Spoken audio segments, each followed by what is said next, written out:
Well, earlier this week, we told you about how on and off labor actions with Canada Post workers have affected a Kitchener woman's disability claims. All of it comes as she deals with her cancer diagnosis.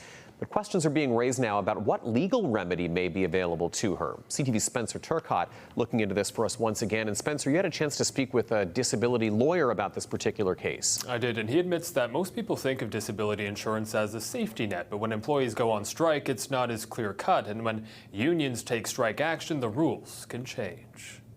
Chantal Lucician has a lot on her mind. At this point, her cancer treatments and diagnosis are on the back burner as she fights for financial coverage she feels she is owed. I'm a proven statistic that here we are again fighting for something that we pay into monthly. Earlier this year, Canada Post denied her short-term disability claim because her date of diagnosis came during the postal workers' strike.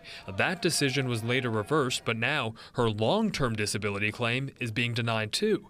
It's something disability lawyer James Fireman, who is not involved in this case, says happens more often than you think. Something that they just trust is going to be there when they really need it.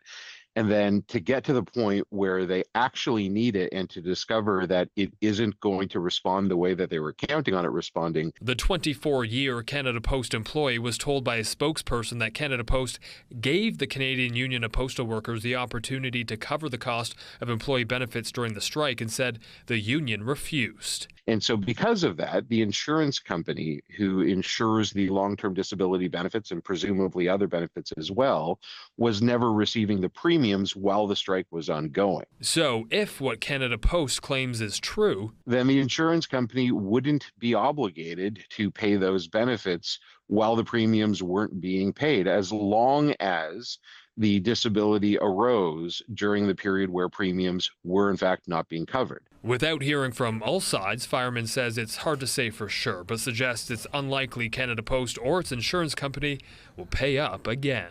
And I can assure you, I don't make a habit of saying things in support of insurance companies, but as a fundamental rule, if they're not getting the premium, then they're not on the hook for the benefit.